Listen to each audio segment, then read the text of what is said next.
Welcome to a special Easter Eve episode of Football Scientific. I am Aaron Soderman, right for the UFL News Hub and the CFL News Hub and FootballAnalysis1.com. I cover the San Antonio Brahmas of the UFL, Hamilton Tiger Cats of the CFL, the Cincinnati Bengals of the NFL, and we also talk about the IFL, the Inter Football League, the NAL, National Arena League, and the ELF, the European League of Football. And I am joined today here on this Easter Eve episode by Eddie the Easter Bunny. I'm Eddie the Easter Bunny. Have peace on earth, y'all. Let's have some peace on earth. The Lord will be risen and stuff.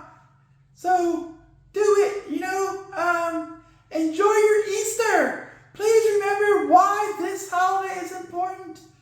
It's not because of plastic eggs. It's because of the reason, it's because of Jesus. Make sure it's about Jesus, okay? It's Easter, y'all. I'm Eddie the Easter Bunny, yeah! Okay, Eddie, thanks. What we have today is just a few notes about UFL and NAL and NFL. Just to kind of get ready for today's games. And today is a full slate of games. We got the UFL starting at 12:30 with St. Louis Battlehawks traveling to the Arlington Renegades. This evening, we have the Birmingham Stallions against the Houston Roughnecks. In the IFL, we have 4 games today. Whoa, remember those 4 games real quick? And the NAL, we have 2 games today. And the Belmont Renegades laid the smackdown on the Columbus Lions to show that they are probably the best team in the NAL. Honestly, as a first-year team, they're probably the best team. But I'm not going to start there. I'm going to start with the UFL. All right, so first, San Antonio Brahmas. They're playing tomorrow against the DC Defenders. In their 4th straight road game, okay? First, bad news came out last night. Kicker, Deestroying, Donald DeLahaye, YouTube star, Donald DeLahaye, Deestroying. He's out for a second year with an injury. Oh, I announced it on a Friday. Oh, why are we doing this before we go to DC? This is just like when he said he broke his neck last year. He's letting down the Brahmas fan base again. He's letting down his YouTube fans, unless they're AI. No one's ever thought about that. But if his 1.7 followers are all bots, that's what I'm thinking, man. But he's not going to kick for the Brahmas. Not for a while, he said. He's out for several weeks. So that means the Brahmas had to quickly make a move. They got to get a kicker. So they got a new kicker. Woo, they got a new kicker, luckily. That's been their whole offense. They have 3 touchdowns in the season. The rest has been field goals. If they don't have a field goal kicker, they're going to get skunked. Okay? So, new kicker for the Brahmas is Tristan Vizcaíno. He played at University of Washington. He wasn't their full-time kicker. He went 12 for 20 on field goals, which is not great, 2014, 2017. But he does have some NFL experience with the Cincinnati Bengals and the San Francisco 49ers and the LA Chargers and the Arizona Cardinals and the New England Patriots. He is 11 for 12 on his field goals in the NFL. That's pretty good. And he's hit an even amount from like 20 to 29, 30 to 39, 40 to 49. He's hit a variety of field goals, and he's been very good at that. So I think he's going to be a good addition to the Brahmas. He'll be a much better kicker, in my opinion, than Donald DeLahaye anyway. They just bring him on every year to try and get those 1.7 followers, but then they find out they're all bots. He made a bunch of bots to be his followers. Who cares about kicker videos? Come on. Yeah, whatever. Okay, DC Defenders also in that game has signed wide receiver Josh Matthews, trying to fill in for Ty Scott. That's going to be a big loss for them. Ty Scott's their best playmaker at receiver. He's not going to be able to play. So that kind of sets the stage for tomorrow's game against the 3-0 DC Defenders and the 0-3 San Antonio Brahmas. I wrote a preview article about that just a few minutes ago, and I put that on UFL News Hub, so check that out. The San Antonio Brahmas and the DC Defenders. I released that on UFL News Hub today. Okay. All right. Next games today. We have St. Louis Battlehawks traveling to Arlington Renegades. 12:30 p.m. Travel is relatively all stay in Arlington, so they're just staying at home. They're all staying at home. Okay, that's on ABC. Birmingham Stallions are going to the Houston Roughnecks tonight. I got the Arlington Renegades winning that game in a very close game against the St. Louis Battlehawks, and I got the Stallions blowing away the Houston Roughnecks. We'll see. Okay? Boop. All right, so then, last night there was a UFL game between the Memphis Showboats and Michigan Panthers. Predictably, the Showboats, with their new head coach once again and everything else, didn't show up. Memphis Showboats lose to Michigan Panthers 27-9. Panthers are 3-1. And if the Birmingham Stallions fall to the Houston Roughnecks, which is unimaginable, honestly, that would be crazy. They should be tied for first place in the USFL Conference, but Birmingham would have the tiebreaker because they beat them head to head. So that's 27-9, 3-1 Michigan Panthers, 0-4 Memphis Showboats. Here's a quick breakdown. Quarterback E.J. Perry for Memphis. They played Troy Williams and E.J. Perry, but Troy Williams really didn't do much. He went 8 for 16 for 74 yards, 0 touchdowns, 1 interception, 9 runs, 30 yards. That's their good quarterback, okay? Running back, Deneric Prince. He 7 runs for 29 yards, 1 touchdown. That's their touchdown. Wide receiver Kwame Lassiter II, 3 catches for 33 yards, no touchdowns. Their defense was horrible. 0 sacks, 0 interceptions, 1 tackle for loss. That's just bad defense, y'all. For the Panthers, quarterback Bryce Perkins for another week has come out and carried the weight of the Panthers. He's playing really well. I'm glad Denny Hitling's out of the picture for now. He's inactive now. They brought another quarterback in there. That's probably a good call. Bryce Perkins should be the guy, okay? He's the winner of that competition. Sorry, Denny Hitling, you stink. Okay, Bryce Perkins went 15 for 22 for 200 yards, 2 touchdowns, 0 7. That's a good day. 7 runs for 45 yards. That's a really good game. Running backs, Nate McCrary had 11 runs for 60 yards and a touchdown. Toa Taua had 10 runs for 53 yards. Wide receiver Jalen Moore had 3 catches, 39 yards and a touchdown. That's a really solid offensive game by Michigan Panthers. The San Antonio Brahmas need to take some notes, man. Take some notes. Run the ball. I said that in the preview today. Run the ball. Do some play action. Set your quarterback up for success, not failure, okay? I hope they do that. Defensively, the Panthers had 2 sacks, 6 tackles for loss, and 1 interception. It's a much better game compared to the Showboats, which is why they won. They won 27-9, running away. As I predicted they would. Boom, 1-0 for the weekend in the UFL. Okay, all right. Next, Carolina Cobras and the NAL. Ooh, I mentioned they are very unpredictable. Now it's looking like they are a true dumpster fire, okay? There have been reports released, not officially from the Carolina Cobras. I don't think they were releasing reports. But it sounds like they are, they're in a lot of chaos right now. A lot of chaos. 2-3, crashing and burning, burning through quarterbacks like water. Okay, going to the Wheeling Miners. I predict Wheeling Miners going to win that game again. They keep playing Wheeling Miners over and over again. And they beat them twice, but then they lost to them once. And that's a huge loss. I think Wheeling will beat them. And there's a good chance, if that happens, the Carolina Cobras fold. And they are done if they lose to the Wheeling Miners. If they even play the Wheeling Miners, there's a chance they could fold today and not even play the Wheeling Miners. So we're going to see what happens. We'll keep an eye on it. But if they lose to the Wheeling Miners, I guarantee they are done.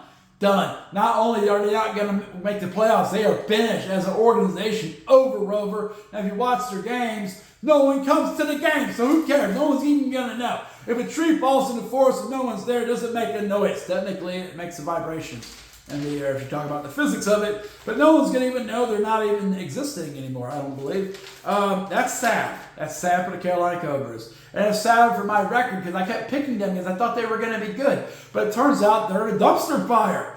Okay, a team that is good is the Beaumont Renegades. They beat the Columbus Lions 44-37. They came out and played great defense, great offense, very efficient. They had good special teams. Now, in the Columbus Lions defense, this is their best offensive game. 37 points. That's the most points they've scored all season. That puts the Columbus Lions at 1-2, and it puts the Beaumont Renegades in full control of the American Conference, especially if Carolina taps out at 3-0. Okay, so what happens if Carolina taps out? Looks like Columbus Lions are the next best team, but you do have the Wheeling Miners, who will be 2-3 if they beat the Carolina Cobras tomorrow, and that puts them in a good spot. That's 2-3 is better than 1-2. You got the Shreveport Rougarou, who is 1-2. They could make a run. That could be wide open if Carolina taps out of there. Okay. Beaumont is the team, though. They have beaten the Omaha Beef. Boop. They've beaten the Sioux City Bandits. Boop. And they have beaten the Columbus Lions. Boop. They've beaten the 3 best teams in the league. So it's a fact that they are the best team in the league, okay? They are definitely number 1 in my power rankings going on to next week. Good job, Belmont. There are 2 games today, Idaho and Colorado. They made a new YouTube channel. You can watch these games, which is nice. I'm glad I came back. Okay, Idaho and Colorado. If you don't mind bad football, like ugly football, that should be a great game. Both teams are incomplete, but they're good at something. Colorado's good at running the ball, not playing much defense. Idaho's great at passing the ball, not playing much defense. It should be a shootout. Running team versus passing team. Who's going to win? Whoever doesn't throw the most interceptions. I say Idaho wins, though, because I think it's better. I think they're going to fumble. Colorado's going to fumble. That's how it goes. So I think it's going to be a bad time for Colorado. And then Omaha Beef played the Sioux City Bandits. A rematch from last year's NAL championship game. That should be awesome. And that should those are the 2 top teams in the national conference. Okay, if Omaha loses that one, they'll go on from never losing an NAL game to losing 2 in a row with a new head coach, 0-2 after firing their head coach. This looks real bad for Omaha, okay? They're one of the most solid teams in indoor football that's not in the IFL. And if they fire their coach and then go 0-2, that's trouble, y'all. That's trouble. Now, they are playing the best teams on their schedule now. So maybe that's why they made a coaching move for this, so they wanted to be better. But it seems like it looks real bad, okay? If Sioux City beats Omaha at Omaha, and then Omaha loses 2 in a row to not losing any NAL games, it looks like they could be the next team to fold, honestly. It's going down. They have a great fan base. They have a great atmosphere, but it's indoor football, especially in the NAL, AF1, the Arena League, all these are a house of cards, man. They're a house of cards. And it doesn't take much to blow them over. And that could be enough for Omaha Beef, one of the best organizations in indoor football. It's not in the IFL. And it could blow over if they get beat. But that's how important this game against Sioux City Bandits is. If they get beat, it could be over, Rover. You could be missing a whole power. Number 2 in the power rankings could be gone. Boop. Carolina Cobras could be gone. Boop. Let's see. Maybe I'll come down to the last 2 teams standing like it did in AF1. If that happens, I'm not going to cover NAL again. It's just too much chaos. I just can't keep up with that. Okay, next, IFL. DraftKings did put out their line yesterday, so I wrote that down. I'm going to go through my picks again versus the Vegas lines. Now, I'm not saying you should gamble on these games. You can on DraftKings, but I would not recommend gambling. It's bad. You lose money. You can become addicted. There's a lot of negatives to gambling, but I like to use the stats and the breakdown to measure my prowess of picking these games. Okay, so Massachusetts Pirates, this is 7:05 tonight. Massachusetts on Easter Eve. What? Easter Eve? Easter Bunny? Eddie the Easter Bunny? Okay, all right. So I got the Massachusetts Pirates at 1-2, traveling to Jacksonville Sharks 3-0. Jacksonville started the season with a win over the Massachusetts Pirates. Massachusetts Pirates made several moves at defensive back this week, but I don't think that's going to affect the Jacksonville Sharks. They went on ground and pound with Jimmy Robinson and Caleb Barker, and they're going to throw underneath a lot. And that's the kind of team there. I don't think adding more DBs is going to help the Mass Pirates in this game. It will help probably in the next game, but not in this game, okay? I got Jacksonville win this game 37-25 with 62 points being scored, because I don't think Jacksonville's going to need to shoot it out with the Massachusetts Pirates. And Massachusetts should have a good, back-end coverage team. So I think it's going to be a shootout, but it could be. I didn't expect Tucson to almost beat Jacksonville last week. So it happens in this league. DraftKings has the Jacksonville Sharks as a 9.5-point favorite. And they have Massachusetts Pirates as a 9.5-point underdog and an over-under of 78.5. I don't believe they'll get the 78.5. So I got it going under, and I'm picking the Jacksonville Sharks, and I would do that on the... I would say it's guaranteed to win on the money line. But if you go with the points, you'll get more money. Because it's almost a lock that they're going to win the game. Almost. There's no locks in the IFL. We all know that, okay? But I got 37-25. I would be putting money on the Sharks. This is why I don't bet on the games. It's just too risky, guys. Saturday, April 19th, 7:05 p.m. Also being played, the Bay Area Panthers 2-1 travel to the Fisher Strait 2-1. Fisher suffered their first loss of their franchise history last week to the hands of the Massachusetts Pirates on the road. They come back home. Should be a wild crowd on Easter Eve. Let's go Freight! Let's go Freight! Let's go Freight. Easter Bunny is fired about Freight. DraftKings has the Panthers at being favored by 2.5 points, and Fisher Strait being underdog by 2.5 points at over/under 79.5. I got this game going 42-37. Fisher Strait over the Bay Area Panthers going 3-1, probably with Jai Ryan at quarterback. Once he gets benched again, they got a new kicker. They're trying to fix their special teams. That's when they lost to the Pirates last week. Now, on the over-under, this is a difficult one. I got it going 42-37. I don't think they're going to score more than that, but they could. It could be a shootout like it was last week in Massachusetts. Okay? The over-under by DraftKings is 79.5. I got it going barely under 79. Once again, that's why I don't put money on this stuff, man. It's too crazy. Okay, Saturday, April 19th, 8:05 p.m. Eastern, San Antonio Gunslingers are traveling to the Tulsa Oilers. They started the season off. Tulsa beat the Gunslingers 28-22 at their home. Surprisingly, both teams that I predicted would be playoff teams are 1-2. Both teams are in need of getting things jump-started. Here's the thing, though. San Antonio Gunslingers' defense is not as good as the Tulsa Oilers, even though the Oilers gave up 74 points last week. I think that San Antonio Gunslingers, I think this will be a bit of a shootout. I think Tulsa will want to slow the game down because they want to have their defense. They played way too fast last week against Green Bay, and they made too many mistakes because they let that game go too long, honestly. They should have just slowed it down, ground and pound, kept it a lower scoring game. That's how Tulsa's going to win games. San Antonio would be benefited by a shootout just like Green Bay was. So I would say if I'm Tulsa at home, I'm going to try and slow this game down and grind this out and keep the score down. I got Tulsa, okay, like I said, DraftKings has Tulsa favored by 2.5 points. I got Tulsa winning this game 40-33. So if you want to make the most money, you put Tulsa with the points, 2.5 points.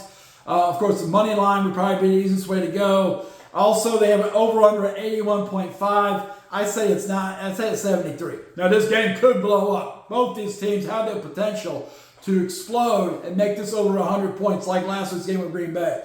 But I just don't see it being advantageous for the Tulsa Oilers. That's the game San Antonio wants to play. They want to come out and shoot it up. Run and shoot, fire up the scoreboard. Tulsa does not, it's not beneficial for them there, okay? Saturday, April 19th, 9:05 p.m., Tucson Sugar Skulls travel to the Northern Arizona Wranglers. Someone's going to win this game. Someone's going to get their first win of the season. 0-2 versus 0-2. My last two teams in the power rankings, 13-14. Someone's going to win, okay? Last week, the Tucson Sugar Skulls played so much better on defense. They should have had a chance to beat the Jacksonville Sharks, which would be a huge upset. But their quarterback, Eamon Caldwell, threw a ton of interceptions. You know what? Eamon Caldwell is fired. Boom. See ya, bro. I made my original prediction that they were going to lose this game to Northern Arizona when they had Eamon Caldwell. But since they have picked up Jorge Reyna, who was released by the San Antonio Gunslingers, and they traded for Larry Harrington, who played for Frisco for a little bit, and ended up being at the Arizona Rattlers. That's two good pickups by Tucson there, okay? I have this flipped. I think Tucson's going to win this game against Northern Arizona. Northern Arizona it still looks like an expansion team. They're a completely different team than they have been. They're competitive, but they're not good. Tucson Sugar Skulls, if they can recreate what they did last week with better offense, they will win this game, and they will have a chance to start climbing out of the basement, okay? DraftKings has Northern Arizona being a 3.5-point favorite, which I had something similar to that early in the week. But after the Florida move by Tucson yesterday, I flipped my script. I got Tucson win this game 35-29. So, the best bet, because they haven't flipped the odds, would be Tucson with the upset. I think it's going to be almost a guarantee. Tucson's going to win this game in an upset. There's no guarantees in IFL, though, obviously. It doesn't take much to blow a game. I don't think either of these teams are going to score enough points to reach the over-under of 80.5. I think it's going to be under at 64. I just don't think these teams are good enough on offense to combine for over 80.5 points. I just don't see it. But I've been wrong before. Okay, all right, so last part of the news, NFL news, Las Vegas Raiders GM John Spytek, he's dropped a hint. He says, I believe in picking a running back early in the NFL draft. And running back Ashton Jenkins like, okay, pick me, I'm going to be the best ever. Saquon Barkley. Remember, Saquon Barkley had to leave his first team, the Giants, to become a Super Bowl champion. Probably will be like Saquon Barkley. He'll probably have to go somewhere else. Jacksonville Sharks could they're threatening to also pick Ashton Jenkins now at pick 5. So now they're trying to get the Raiders, trying to influence the Raiders to trade up and lose some of their picks. They're like, you know what? You'll pick a running back high in the draft. You know what? We will too. We will too. Oh, yeah, we're going to pick Ashton Jenkins. Yeah, take that. Take that, Las Vegas. And the Raiders are like, why are they saying that? Why are they doing that? They're doing it to try and get you to trade up and give them some picks, okay? So they're trying to do what they can do. They need some picks. They need to completely rebuild the Jacksonville team. They got a very young GM. He's trying to play some games. He must have watched Draft Day. He watched Draft Day with Kevin Costner. He's like, I can do that. I think I can do that. I can make this work. Okay, so they're saying, we could pick Ashton Jenkins. Yeah, we probably would pick Ashton Jenkins. Maybe, definitely maybe. And Ashton Jenkins like, no, I don't want to go to Jacksonville. No, the beaches are dirty there. No, there's no parking available. No, trade me already. All right, okay. Sorry, that was a lot of screaming. All right, here, digging deep into the pre-draft rumors. Philadelphia Eagles wide receiver A.J. Brown has been seen talking nicely about Mike Vrabel of the Patriots because the time they spent together at Tennessee before the Tennessee Titans traded away A.J. Brown. I guess they weren't getting along that well. But he's like, Mike Vrabel's pretty cool, man. I really like that guy. So, of course, the people who are barely paying attention go, he's going to get traded to the Patriots. Patriots are going to trade for A.J. Brown. I don't think so. I wouldn't go to the Patriots from the Philadelphia Eagles. They have a chance to win a second Super Bowl. And the Patriots, they have a chance to be a rebuilding team. They are a rebuilding team. There's no chance. They are a rebuilding team. Okay, Seattle Seahawks. They're seeing some interest in their backup quarterback. Probably, I don't know if he's back or maybe several runs down. I don't know. Sam Howell. So not Sam Darnold. No. Sam Howell. People are like, Sam Howell. We could use him. He's played in 17 NFL games. He has 4,139 yards and 22 touchdowns, 23 interceptions in 7 games. That's a lot of interceptions in 17 games, Joe. 23. But he does have 4,139 yards. If I'm a team, and I'm not smart, I'll say, yeah, Sam Howell's pretty cool, man. We'll trade you 3rd-round picks. Why not? And Sam Howell. And the Seattle Seahawks would be like,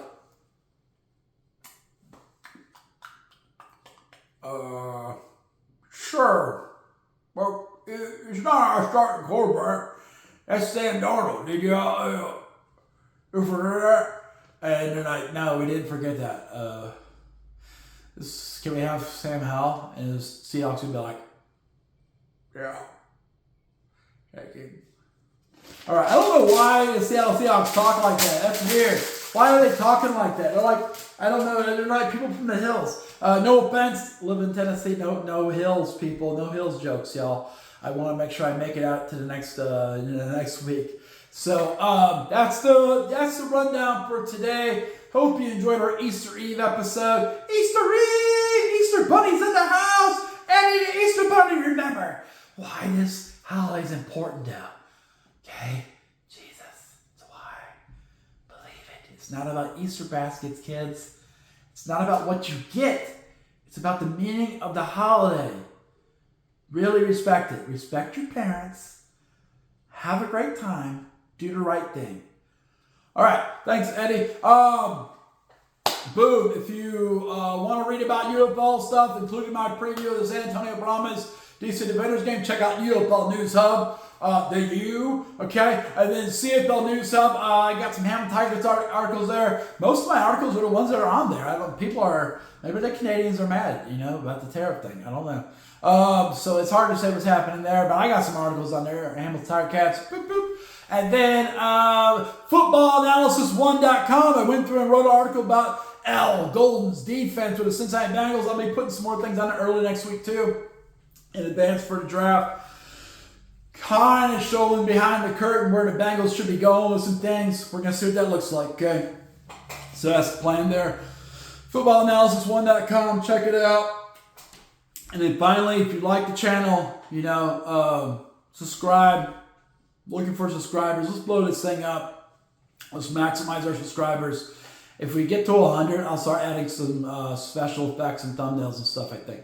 It'll start becoming important enough where I can, add some spice to it, okay? So let's keep it rolling and like the video. It helps with the algorithm and it'll help me get more views and help you get more influence, and that'd be cool, okay? Let me know what you want to see if you're not seeing what you want to see, but nothing creepy. Nothing creepy, okay? All right, I'll be back tomorrow to talk about some of these games. Sometime tomorrow. Happy Easter Eve. Happy Easter Eve. Happy Easter morning tomorrow. Let's go. It's a new day. Easter. Good job, Eddie Easter Bunny. Okay, have a good day. Boop, boop, boop, boop.